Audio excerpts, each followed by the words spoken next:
Okay, this is a little video to talk about insight, what it means to insight emergent capacities, and how it relates in some respect to developmental stages, developmental capacities, and how it doesn't relate to what we usually think of as developmental stages or developmental capacities. Now, what I want to use in terms of stage theory is some of you may be familiar with Fisher's skill theory of development, and it represents what I call a theory that's based on a natural hierarchy. In other words, there are no assumptions about progress in his theory. The stages are based upon a natural hierarchy. So a natural hierarchy is something, for example, you have to be 2 feet tall before you can get to be 3 feet tall. You have to be 3 feet tall before you can get to be 4 feet tall. A natural hierarchy would be in Fisher's sets that you have to be able to handle systems before you can handle systems of systems. So natural hierarchy is really just a hierarchy by definition, not by any assumptions of what is higher or lower in levels. So I really am attracted to developmental theories that do not have a developmental bias in them, but are the hierarchy comes out of just a natural hierarchy. A natural hierarchy's got to be 2 years old before you can be 3 years old. These are hierarchies that are just natural or trivial by definition. So Fisher's skill set theory starts with around 3 to 4 months. We have skills that he calls single actions. So a toddler, a toddler might reach for something. So that would be a single action.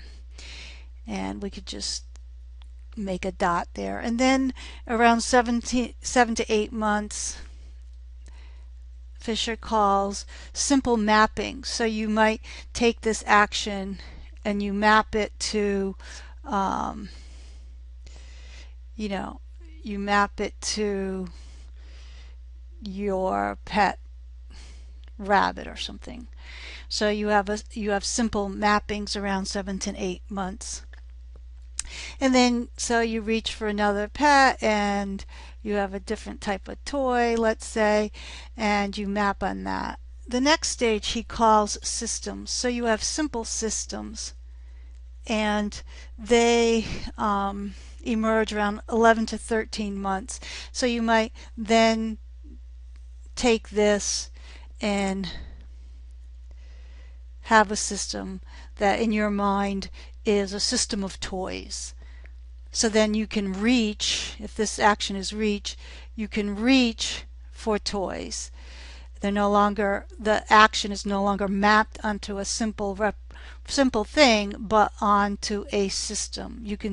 Your mom can tell you to play with your toys. So they're simple systems. Then this set of actions, skills, then gets reiterated as representations. So now we're going into something less concrete and more representation. So around 2 years you'll see the similarity, single representations, and then you have mappings of representations, and then you have systems of representations. And by the time you get to systems of representations, you're around 6 to 7 years old. And then the third level is a level of abstractions. And so there's single abstractions, there's mapping of abstractions, And they're systems of abstractions that brings us anywhere up to 23 to 25 years that this is emerging. So what happens is over time, then what we have is a cognitive capacity that is grown into complexity. So some of these things are systems, and we can make systems of systems. Some of these actually represent systems, so this would be a meta system. And then there's mappings onto each other. There's mapping into a system as whole. Things map onto concepts map onto abstractions. And we have what could be the whole cognitive or metaphysical framework of the individual. And this can grow from systems thinking, as Common says, to metasystematic. So you've been able to organize this systems of systems to paradigmatic. So you can take systems of systems and organize them into paradigms, and then you can actually get to be meta-paradigmatic. So this is, by the time we are gone through enough cognitive development and skill set development and language development, then the framework that we're dealing with, our belief systems, our action inquiry system, can be quite complex. So I want to talk about the difference between inspiration and insight from this theory, from this skill set theory. So if we have, and I'll just do a simple grid here, all of these represent, depending on what scale you are, they could be systems. So this could be a mapping of systems, or could be a mapping of representations, it could be a mapping of actions. Whatever level of complexity you have, this whole thing is your paradigm. Okay, the actual metaphysical paradigm that you're operating under, that organizes reality for you in a very, very complex way. And when someone, if you add inspiration to it, then what I think you do is you learn how you can actually build on this further. So you can end up creating some kind of larger synthesis and build on your paradigm through inspiration. So, and just another caveat, I believe that Fisher's skill set theory works for a certain type of mind, the dialectic, dualistic mind. There are cultural studies that show that intellectual sophistication does not, in fact, have to grow this way, but that's just a caveat. So if we stick with this way of organizing intellectual sophistication and cognitive skill, and capacity, developmental capacity. Once we have a paradigm, we're operating under a certain paradigm, and we have inspiration, we can build on that paradigm. We learn how to build new entities, completely new ideas, new mappings, new entities to problem solve. But if we add insight, insight is less developmental. So this is a developmental progression. It's more transformative, and it has a very strong deconstructive added dynamic to it. So what insight does is the organism has this paradigm. Much of it has by now is very unconscious, and yet the organism is trying to solve problems. The organism, the human being, is in constant adaptive tension and trying to solve problems, trying to look for more adaptive fit, trying to decrease suffering and increase freedom. And at some point, there's an experience that happens in which one of these prior entities, okay, one of these, let's say, one of these mappings or one of these systems or one of these actions that got interpreted in a certain way, all of a sudden the insight is that either this is a false mapping and it might, or there's some trauma that might be associated with it, or that the mapping is arbitrary and not and so that there's other options to the way this mapping and its ramifications could be, that the mapping is arbitrary, or it's based on conditions that are limiting conditions. So for example, there's that great movie of William Randolph Hearst, and he maps the word rosebud onto his sleigh, and that becomes a system of emotional trauma that stays with him forever. By the time he builds on that system, then he's operating under a paradigm of paranoia and very high competitive action logics. So what insight does is somehow the organism realizes that there is malware or there's an error deep inside this huge paradigm. And what happens then is that there's a shift that happens. This whole mapping, this whole system gets reorganized. And it gets reorganized, for example, let's say it gets reorganized like this. So now it's a different type of system. And then all the other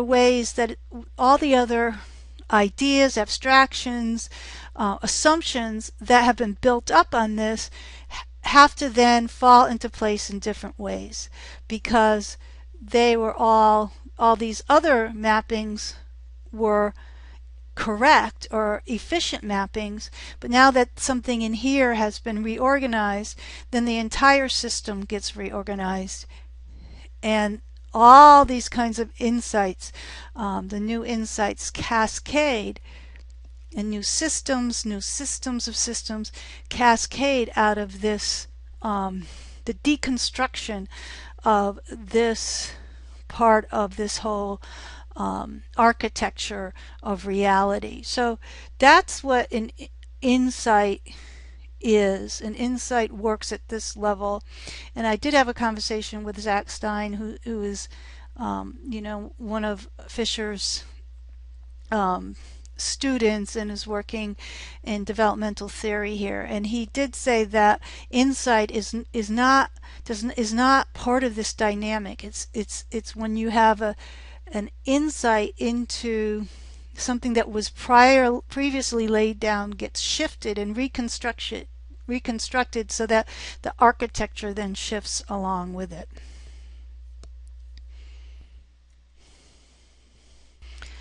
So now in terms of developmental theory, if we have this architecture, and this is we're going to relate this to developmental theory and collective insight. If we have this architecture, and let's say this is one person and this is another person, and this person has a simpler architecture, is not working at a systematic level. This person's working at a meta-systematic level. And this one's working at a system level, let's say. And let's say that their constructs are mapped here the constructs above, let's say the systematic level here, they just don't appear for this person. So if the process is working to disambiguate or to shift some assumptions in this territory, then of course there's going to be no contribution here. But the higher or the more complex the assumption, the shallower the insight. So an insight that happens deep in this architecture has the power to shift much more the architecture than an insight higher up. So these would be anything that shifts higher up in complexity represents makes a less significant change in the architecture. Now there is some downward causation. So for example, a person could have an insight at the conceptual level that then requires something in the deeper levels must shift. But most transformation does not happen that way. Most transformation, most organisms, most people resist having structures that are more complex transform deeper, more embodied structures. So there is a component here, but in general, the biggest insights are deeper in the architecture of the cognition or the organism. So if we're looking to transform some basic collective insights at a basic human level, then the tension between the way this person's assumptions and architecture have been drawn and this person's architecture have been drawn will produce authentic chaos. So instead of the organism itself trying to find adaptive fit, there is something about being in collective process where this system, this collective system, has some kind of incoherence here because the mapping is different. And so the both individuals, the system tries to find a new coherence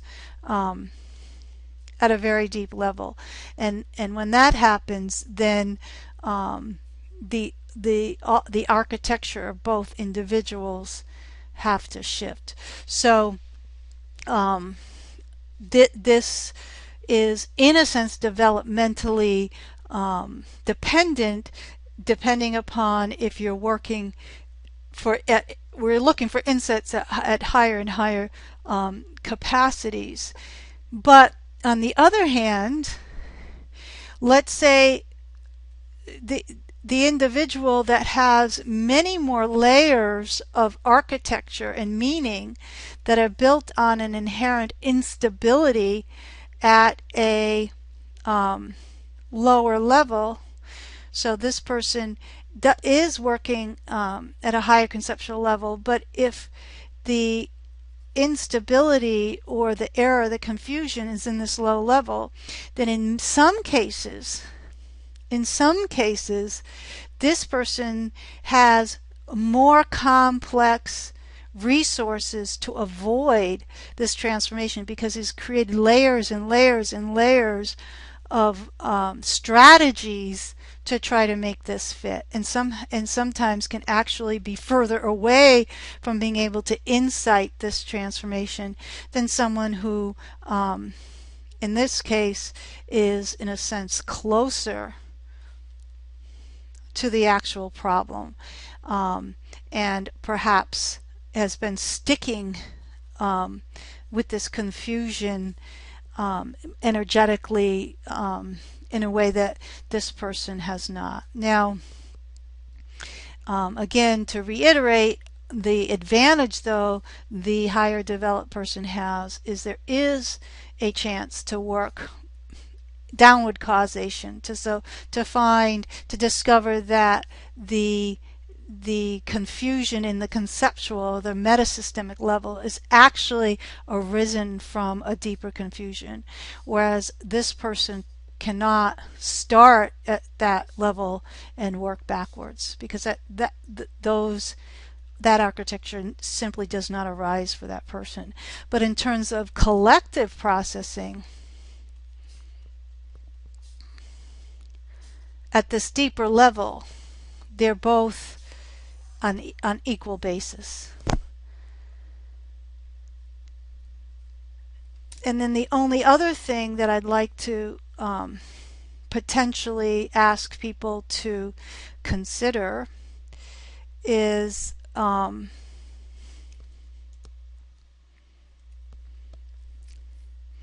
other thing I'd like to actually have people consider is a potential that as this architecture gets laid down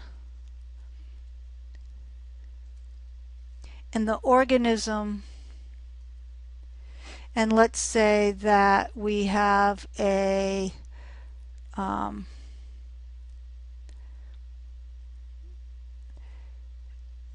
of an error or confusion in this mapping here, and so as the organism architecture gets laid down, the organism is in some kind of pressure to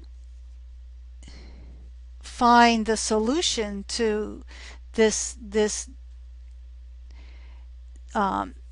not so efficient, or not this thing that is not having adaptive fit. And so there are two strategies that the organism can go through. The organism can, if they're lucky, find it directly. But let's say this adaptive fit is some kind of cultural shadow. So let's say instead of this fit being a individual problem, it's a cultural shadow. So let's say the cultural shadow is a developmental bias. And a developmental bias is that progress, hierarchical progress equals growth. So this is basically the Western bias, growth toward goodness. So as the organism is coming out of, let's say, conventionally blue stage of development, and realizing that just following the rules doesn't work, that's going to create an evolutionary, or not an evolutionary, developmental tension to go into another strategy and to complexify. So now you complexify, make an object out of the previous stage, and you complexify into orange, let's say, because this is what the society, the cultural conditions offer you, have this level. But then sooner or later, after you get a job and a wife and 2 houses and 5 cars, and your existential crisis has not gone away, then that produces a developmental tension to get even more complex. And let's say you realize, duh, it's about the people, stupid. And so then you make an object out of the previous stage, and your architecture gets more and more complex, because this is the structure that the society offers at the next level. And then because that still hasn't fixed this one problem, that produces developmental tension to move into even more complexity. So there's a sense in which one could argue that the architecture of the human organism, the human cognitive development, ego meaning making, is a complex adaptive system, a cognitively adaptive system, that whose strategies to make meaning that seems coherent. But this development can't solve existential problems. Existential problems are more embodied, more evolutionary. They don't seem to follow developmental systems, but they're more like emergent. types of processes and the emergent processes, and they all depends upon the ability to insight these deeper structures and shift them. And this is where you see complete transformation in the individual. And oftentimes, in many cases, this shift, that changes this existential problem, gets people off this spiral of increasing complexity. And what you see is simplicity on the other side of complexity. So you see things, you start to use words like wisdom rather than knowledge building. So for me, that's how a little overview of this conversation around the developmental levels, both in terms of Fisher's skill set, what insight means, which is different than the cumulative development of capacity, and how development can be an advantage in some respects, but in many respects is itself can present an obstacle to deep insight processing.